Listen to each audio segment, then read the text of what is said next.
esam tikuši tiešām līdz šai te daļai, ko mēs tik ļoti esam gaidījuši, un tie būs jau iepriekš pieminētie pasaules līmeņa e-pasta mārketinga agency JR dibinātāji un Forbes 30 zem 30 saraksta nominanti Reinis Valters Krūmiņš un Jēkabs Rihards Ansons. Sagaidām ar aplausiem!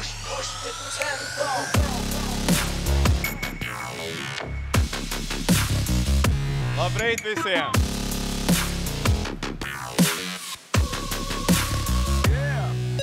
Wow!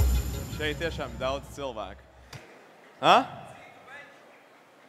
Pēc tam pateikšu. Būs jautājumi. Tātad, interesanta lieta. Pirms 6 gadiem es sēdēju tieši turpat, kur tu tur redzi baltu kaklu kaut kur. Mums bija mērķis izveidot savu biznesu, lai varētu pelnīt tik daudz naudas, ka mēs varam pirkt visu, ko vēlamies, neskatoties cenu. Lai varētu ceļot pa pasauli un braukt ar Ferrari. 2 gadus pēc skolas pabeigšanas mēs to sasniedzām. Mēs 2019. gadā izveidojam savu e-pasta mārketinga aģentūru, un jau 2 gadus vēlāk tā nopelnīja miljonus eiro. 1 gada laikā. Un jā, tas ir reāls miljons, kas bija mūsu biznesa bankas kontos. Un to mēs sasniedzām, ejot cauri neskaitāmām kļūdām un cenšoties visu izprast no nulles. Un šodien esam saspieduši mūsu svarīgākās mācības 5 vienkāršos soļos, kuriem sekojot arī tu būsi spējīgs uzsākt veiksmīgu biznesu, neatkarīgi no tavu vecumu vai pieredzes. Un, lai gan tas šķiet neiespējami, pēdējo gadu laikā mums ir bijis iespēja satikt, runāt un runāties ar daudz veiksmīgiem uzņēmējiem un pat jauniem miljonāriem no visas pasaules. Un interesantākā lieta ir tāda, ka lielākajai daļai no viņiem viņu uzņēmēju darbības ceļš ir ļoti līdzīgs mums un mūsu soļiem. Un šo procesu esam arī atkārtojuši ar pilnīgi jaunu uzņēmumu Latvijā, kur palīdzējām tam uzsākt no nulles un drīz jau sasniegs 60,000 ikmēneša apgrozījumā. Tāpēc izvēlkat savas pildspalvas un pierakstu klādes. Es neredzu jūsu pildspalvas un pierakstu klādes, vai velkam ārā. Ja jums būs ekskluzīva iespēja redzēt procesu, ko mēs nevienam nekad vēl neesam rādījuši. Lai prezentāciju padarītu vēl interesantāku, klausieties, jums katram būs iespēja iegūt 2,000 eiro. Tie nav 2,000 eiro kaut kādos mistiskās dāvana kartēs vai kaut kas tāds. Tie būs 2,000 eiro, kas tiks pārskaitīti uz tavu bankas kontu. Par to mēs runāsim runas beigās, tāpēc klausieties uzmanīgi. Bet jā, pirms es lēcu iekšā pirmajā solī, jums liek jautājums, ko mēs darām? Pirms 4 gadiem mēs dibinājām mūsu e-pasta mārketinga aģentūru. Jūs esat kādreiz iepirkušies kādā internetu veikalā vai pat skatījušies kādā internetu veikalā, jūs noteikti saņemat e-pastus līdzīgus šiem. Un tas ir tieši tas, ar ko mēs nodarbojamies. Mēs strādājam internetu veikaliem no visas pasaules, veidojam viņam tieši šādu veidu e-pastus, tādējādi palīdzot viņiem vairāk nopelnīt, un viņi par to mums arī maksā. Un pēdējo 4 gadu laikā esam spējuši apgrozīt uz 4 miljoniem eiro, un šobrīd mūsu komanda ir ap 35 cilvēkiem no Āzijas, Eiropas, Ziemeļamerikas. Un šeit arī var redzēt maza daļa no mūsu komandas šovasar Rīgā, kad atlidinājām viņus šurp. Bet labi, lecam iekšā pirmajā solī. Solis 1 ir mindsets. Šeit, diemžēl, nevarēja atrast piemērotu vārdu latviešu valodā, tāpēc izmantosim vārdu mindsets. Un tas arī ir visa pamats. Bez laba mindseta pārējie soļi šodien diezko no svara, diemžēl, nebūs. Bet kas īsti ir mindsets? Manuprāt, tas ir tavs skats uz pasauli un kādu skaties uz sevi. Un kāpēc mindsets ir tik ļoti svarīgs, es izstāstīšu caur savu stāstu līdz šim. Jā, man stāsts sākās Ventspilī, un jau no mazotnes redzēju, kā mani vecāki sūri, stīvi strādā dienā un pelna varbūt 600–700 eiro. Un tas jau 12 gados man iedzina dziļu motivāciju izrauties. Es nevēlējos būt tādā pašā situācijā kā viņi, es nevēlējos visu savu dzīvi strādāt ar bosu virs manis. Es vēlējos sev un savai ģimenei labāku situāciju un labāku dzīvi. Un tas noved man koncentrēs domās par izlaušanos, kā es varu pelnīt naudu, kā es varu kļūt bagāts un kā es varu mainīt šo situāciju. Un tā arī ir mana mindset dziļākais punkts savā ziņā. Šī uguns, kas man radās 12 gadu vecumā, vēl joprojām dziļi iekšā manī sēž. Un ja tu vēlies ko savā dzīvē mainīt, vai tas ir sākt veiksmīgu biznesu, vai pat sākt sportot, tev ir nepieciešams šis dziļais uguns, šis dziļais iemesls, lai ko mainīt. Jo bez tā, visticamāk, tās izmaiņas nebūs galējas. Manā gadījumā šī uguns radās no neapmierinātības ar toreizējo situāciju. Jūsu gadījumā tas varbūt tas pats vai kas cits, bet tas nav īsti no svara. Mums ir svarīgi atrast šķuguni sevī un neļaut tam izzest. Bet turpinot man stāstu, 12 līdz 16 gadus pavadīju fantāzijās par labāku dzīvi, sāku arī pasīvi attīstīt sevi un arī lēnām sāku sekot līdz biznesa pasaulē. Un tas arī bija moments, kad es sāku pamanīt pirmos veiksmīgos uzņēmējus pasaulē. Tie bija jauni cilvēki, kas varbūt nodibinājuši savu uzņēmumu vai arī vienkārši sākuši kaut ko ar savu dzīvi darīt. Un tas noved man domās, kāpēc man ko gaidīt, ja citi cīnās, kāpēc man to nedarīt, ja viņi to var, kāpēc es to nevaru. Bet šeit, diemžēl, arī radās mana pirmā problēma. Un tās ir sevi limitējošas domas. Lai gan manī dega milzīgs uguns un es ļoti, ļoti vēlējos kaut ko darīt, man iezagās domas, kā gan jau viņiem paveicās. Gan jau viņi zina kaut ko, ko es nezinu, varbūt viņi vienkārši ir gudrāki par mani. Un ar šādu veidu domām, es domāju, mēs saskaramies mēs visi lielākā vai mazākā mērā, un tās iesprūsto mūsu neeksistējošos cietumos. Bet viena lieta, kas man ļāva šīs domas pārvarēt un no šī cietuma izrauties, bija tas, ka es uzzināju, ka vienam no maniem tēvočiem bija bizness, kur viņš pērk lietotas mašīnas Vācijā un pārdod tās Latvijā. Lai gan pirkt un pārdot mašīnas likās man interesanti, ne man tajā laikā bija pietiekami liels kapitāls, nepietiekams zināšanas, un, protams, arī nezināju, cik legāli man kā mazgadīgiem būtu ar kaut ko tādu nodarboties.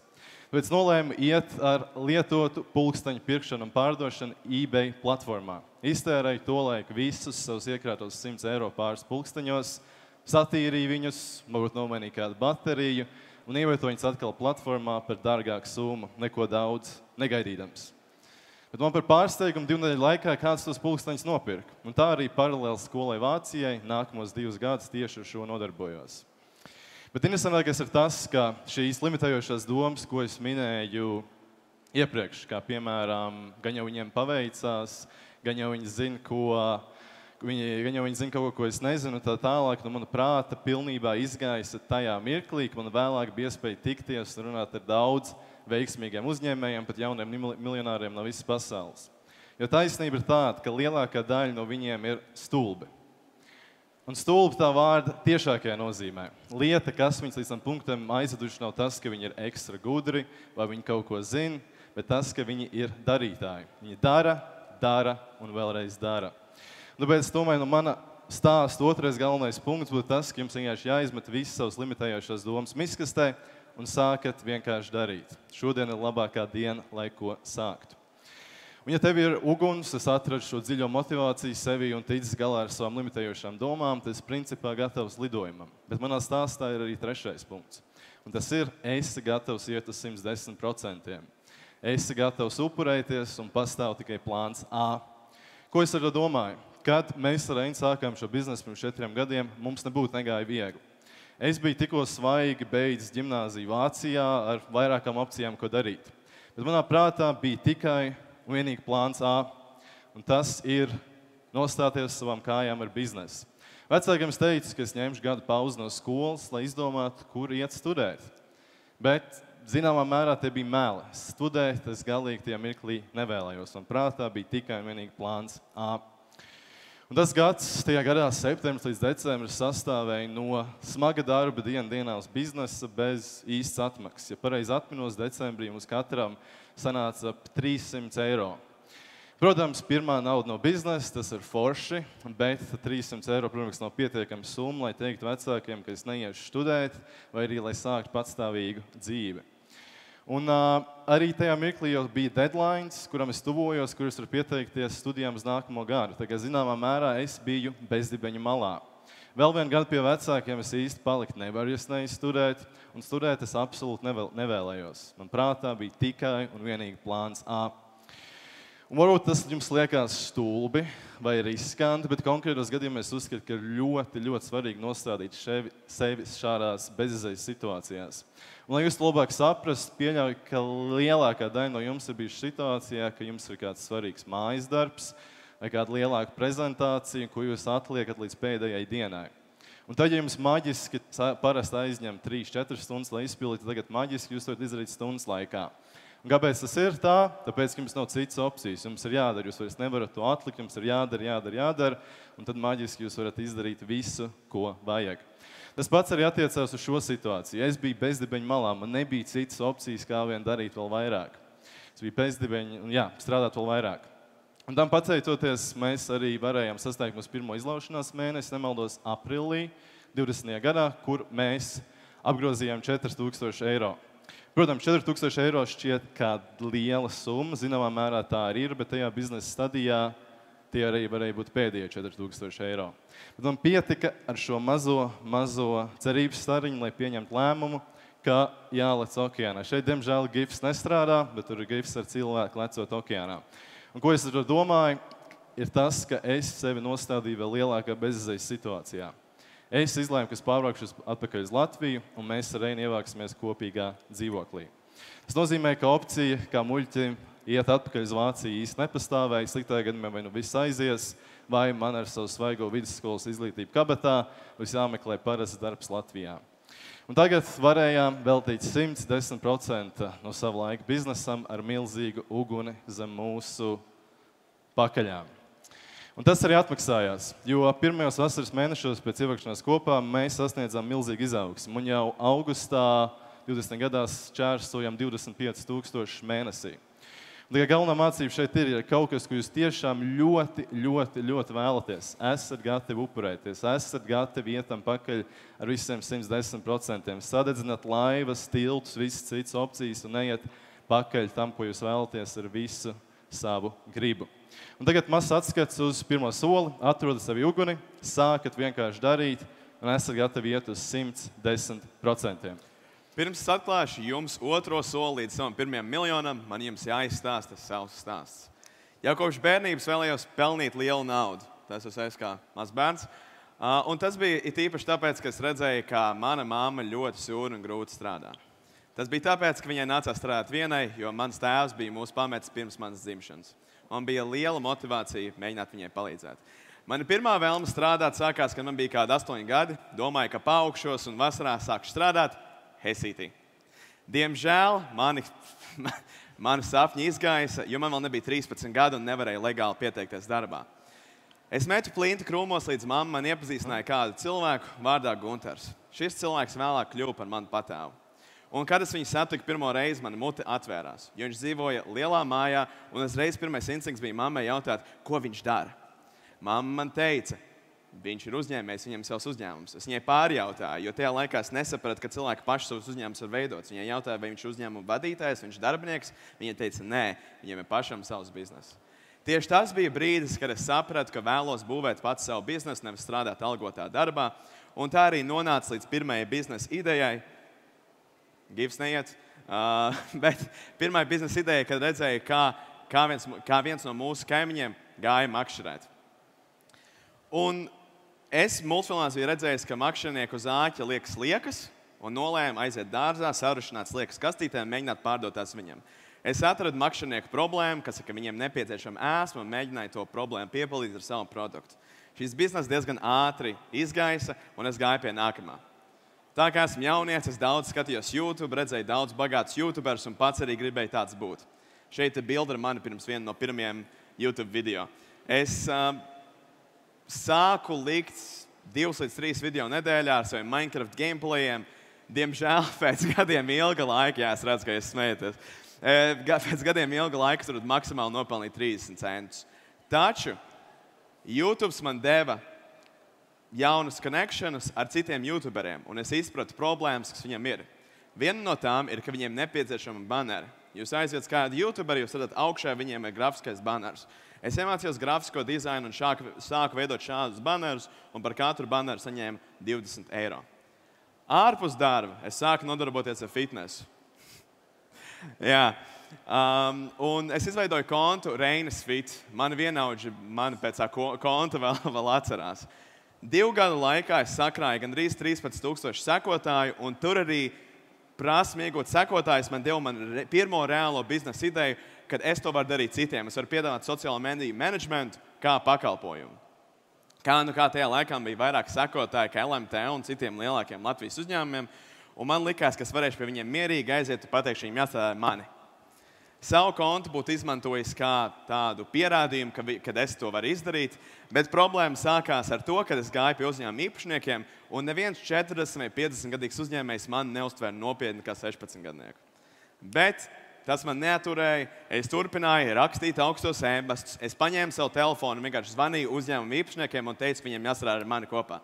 Lielākā daļa no cilvēkiem teica, nē, varbūt daži deva pozitīvas atbildes, atradu kaut kādu vecu atbildi no viena cilvēka, kas bija atbildējis. Bet mans pirmais reālais jā bija no cilvēka vārdā Deivids Čukša, tagad viņš Deivids Barons, krūtāks uzvārds. Deivids nekustamo īpašumu aģents, un pēc sarunas ar viņu mēs izdomājām viņam izveidot reklāmu un landing lapu, mājaslapu. Šī reklāma bija reāls veiksmes stāsts, jo pat šobrīd viņu atpazīst šīs reklāmas dēļ. Ja kādam interesē, jūs varēsiet pēc tam uzrakstīt Instagramā, es aizsūtīšu linku.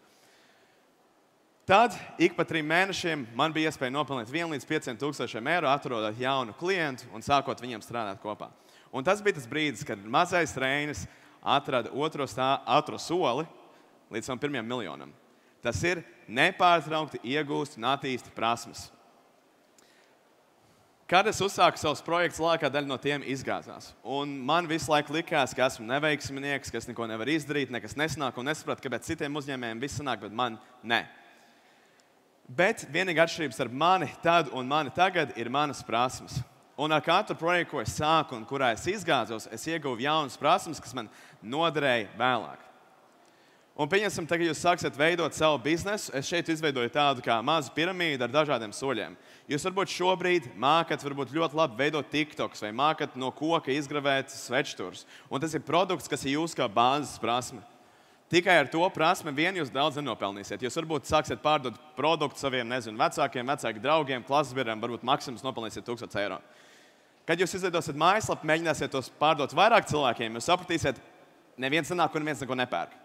Tas ir brīdis, kad jums jāiemācās nākamā prasme iegūt klientus, kas ir vai nu mārketings vai pārdošana. Un to jūs varat aiziet līdz 25 000 eiro mēnesī. Kad jūs pelnīsiet 25 000 mēnesī, jums būs tik daudz darba katru dienu, ka jūs gribēsiet nošauties. Respectfully. Tad jums būs jāiemācās prasmi nolikt klientus. Šī prasme vienkārši ļaus jums atbrīvot laiku, lai jums visu laiku nav jāstrādā, būtu cits cilvēks, kas palīdzētu jums strādāt, un jūs atkal varēsiet palielināt līmeni, kādā jūs biznesu var operēt. Un pēc tam jūs varēsiet veidot sistēmas, naudzēt biznesu, UTT. Šeit esmu ielicis citātu no Aleksa Hormozī. Viņam ir 27 gadi, viņš pagājušajā gadā apgrozīja 127 miljonus. Viņš teica, tas, cik ātri jūs apgūstat jaunas prasmes, ir tas, cik inteliģents jūs esat. Un ko tas nozīmē? Biznesā katrs izaugsmes solis jums nāks ar jaunām prasmēm, kas jums jāapgūst. Taču tas nenozīmē, ka jums tagad jāmācās viss. Lielākā daļa veiksmīgu cilvēku ir T-formas prasmju loks. Un ko tas nozīmē? Pieņemsim, man ir vairākas prasmes, kuras es varbūt apzinu. Varbūt mārketinga, pārdošana, copywriting, kā nolikt cilvēkus un vēl daudz. Taču esmu specializējies tieši pārdošanā. Tas pats ir ar Jēkabu. Tikai viņš ir specializējies, kā nolikt cilvēkus, kā veidot sistēmas. Un šīs specializācijas, kad mēs viņus apvienojam, viņiem ir sava specializācija, man ir sava, mēs kļūstam kā labāks biznes. Tātad, kā iegūt prasmes? Ir 3 veidi, labi, ir 4. Pirmais ir iet uz augstskolu, bet skola nav vienīgais veids, kā iegūst prasmes. Pirmais veids ir vienkārši darīt. Ja jūs gribat iemācīties grafisko dizainu, ielādēt Photoshop, sākat vienkārši mēģināt kaut ko veidot, jums visticamāk nesanāks, bet ja jūs ejat pie nākamā soļa, izmantojiet Google, YouTube, ChatGPT un uzdodiet jautājumus. Jūs varbūt atradīsiet kādu cilvēku, kurš māca grafisko dizainu, un vienkārši kopējiet to, ko viņš dara. Lielākā daļa no sākuma, ko mēs visi darījām e-pasta mārketingā un visos savos biznesos, vienkārši kopēju no cilvēkiem, kas to jau bija izdarījuši. Trešais solis ir lasīt grāmatas. Izvēlēt telefons un nofotografēt šo te. Kopš 16 gadu vecuma es sāku lasīt 1 grāmatu nedēļā. Un šeit ir grāmatu rekomendācijas. Labajā pusē grāmatas no manas, kreisajā pusē ir grāmatas no Jēkaba, kuras jūs varat izlasīt. Ja tu gribi nopelnīt vairāk, tev ir jāiegūst prasmes, ko nemāk citi. Un kādas prasmes mācīties, atkal izvelkam telefons, nofotografēt šo te. Šeit esmu ielicis precīzi prasmes, kuras es uzskatu, ja jūs iemācāties, jūs varēsiet pelnīt no 2 līdz 3 līdz 10 000 eiro mēnesī, pat kā darbinieki. Es jums neskaidrošu, ko katra no šīm prasmēm nozīmē, ja vienkārši iegulējat un sapratīsiet paši. Nākamais solis līdz miljonam ir networkings. Networkings ir spēja dibināt un uzturēt sakarus ar citiem uzņēmējiem. Networking dēļ mēs esam šeit uz šīs skatuves. Mēs nopelnījām savu 1 miljonu, un mēs ieguvām savu pirmo klientu. Kad sākām savu biznesu, mēs bijām kā šis džeks. Mums reāli nebija naudas. Un tas, ko es darīju, es gāju ar saviem kontaktiem un atradu cilvēku vārdā Džāns. Džānam pieder kurs, kur kopā ir Dženifers Lopezes privāto treneri. Viņi palīdz cilvēkiem mājas apstākļos zaudēt svaru. Jūs saprotat, domājat, kā es iegūšu šādu kontaktu. Tā bija tīra veiksme. Es vienkārši biju strādājis ar savu iepriekšējo mārketinga aģentūru ar vienu cilvēku, kuram patika mans darbs. Viņš iedeva man kontaktu Džānu, un mēs sākām strādāt kopā. Ar Džānu mēs atsākām sarunu, tad, kad mēs ar Jākabu izveidojām savu mārketinga aģentūru. Un es pat atceros, kad laika zonu dēļ skolas laikā nācās skriet uz tualeti, lai ar viņu sazvanītos, lai skolotāji man neizmet no klases un mēģinātu viņu noslēgt kā klientu. Pēc dušas zvaniem vēlāk mēs viņu sākām strādāt kopā, un viņš mums sāka maksāt naudu. Viņš mums bija pirmais reālais klients mūsu e-pasta aģentūrā. Lai viņu noturētu kā klientu, mēs implementējam pirmo networking pamatprincipu, kas ir sniegt lielu vērtību. Ja jūs jebkad sākat jaunu projektu vai jaunu darbu, darat vairāk, kā no jums ir prasīts. Ar to jūs sniegsiet lielu vērtību, un ko tas nozīmē? Jūs dosiet, un cilvēki gribēs jums runāt, viņi gribēs saprast, kā jūs varbūt darat konkrētas lietas. Un tieši tas pats nostrādāja ar Džānu. Jo viņam patika pakalpojums, ko mēs viņam sniedzām, un viņš mums iedeva kontaktu cilvēkiem vārdā Jose. Viņam pieder mārketinga aģentūra, un kopā ar viņu mēs izveidojam darījumu, kur viņš mums dod klientus, un mēs viņam dodam komisiju par katru no klientiem, ko viņš mums ir iedevis. Un ar šo mēs no viena klienta, no Džāna, ieguvām kontaktus Jose, ieguvām kontaktus citiem cilvēkiem. No viņa kontaktus mēs ieguvām vēl tālāk citiem cilvēkiem, un no viņa kontaktiem mēs ieguvām kontaktus citiem cilvēkiem. Un tā šobrīd mūs gan Eiropā, gan pasaulē atpazīst kā viens no labākajiem mārketinga aģentūram networking dēļ. Šeit arī daudz jauniešu, ko mēs pazīstam, kas arī ir miljonāri. Reāli tas džeks tajā galā, viņam 19 gadi, viņam 1,5 miljonus tev bankas kontā. Insane. Tātad, jā, mēs arī kopā, varbūt zināt, šo cilvēku. Viņš bija viņa filmā attēloja Leonardo DiCaprio, The Wolf of Wall Street. Mēs ar viņu arī strādājam kopā networking dēļ. Bet kā networkot? Pirmā opcija ir pievienojies Facebook, School, Discord grupām un runā ar cilvēkiem tur. Otrā opcija - atrodies vidē, kur ir citi uzņēmēji. Ej uz golfu laukumu, 5 zvaigžņu hotelu vai strādā coworking ofisos. Trešā opcija ir dodies uz konferencēm un runāt ar citiem.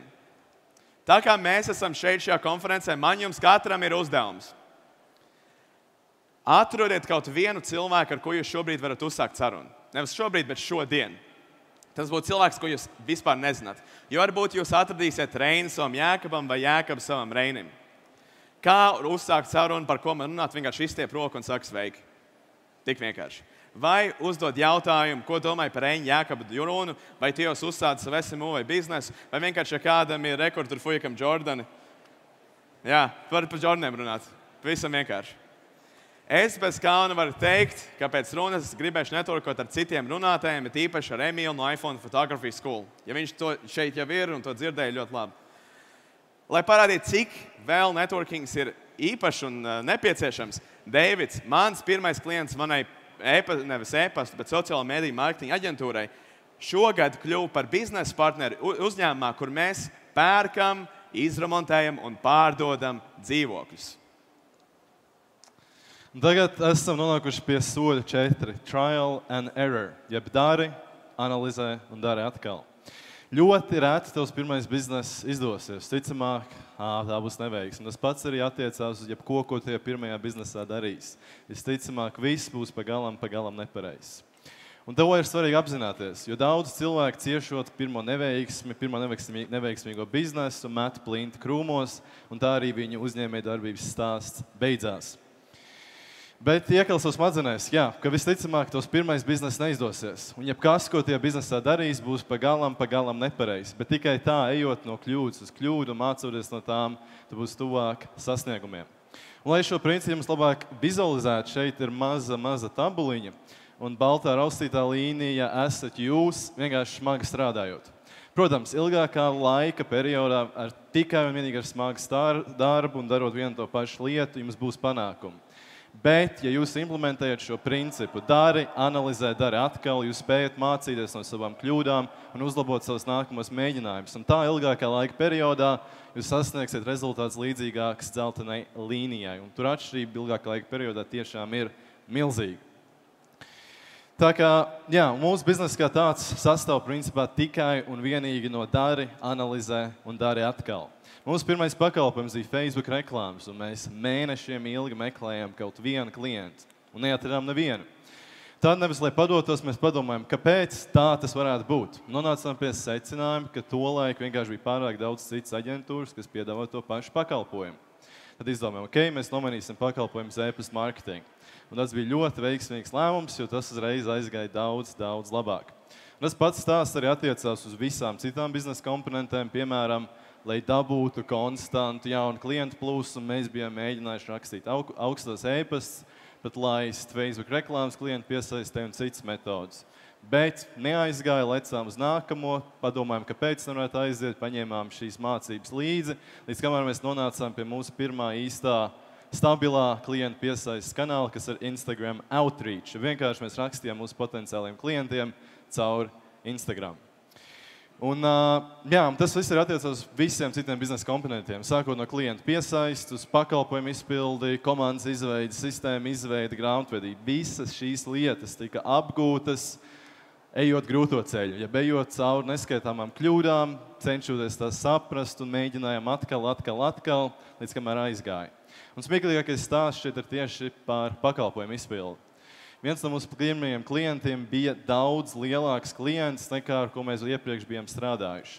Un, protams, ka tajā gadījumā notika loģiskākais. Mēs tā klienta e-pasta kontu salaidām pilnīgā grīstē. Ko mēs darījām? Mēs darījām to pašu, ko simtiem reižu iepriekš. Padomājām, kāpēc tāds varēja notikt, kas to izraisīja un tā tālāk. Un mēs bijām spējīgi gan atgriezt klientam visu zaudēto, gan pārliecināties, ka nākotnē ne tam klientam un nevienam nākotnes klientam nekas tāds neatkārtojas. Un, tāpēc iekalso prātā, ka kļūdas būs un tām ir jābūt. Visticamāk, jūsu pirmie biznesi izgāzīsies, bet tas ir ļoti labi, jo jūs iegūsiet ļoti labas mācības no tām, un tad ar katru nākamo soli un ar katru nākamo kļūdu būsiet tuvāk panākumiem. Un tagad nonākam pie pēdējā soļa, solis 5, un ja tic līdz šim solim, ir atlicis vienkāršākais.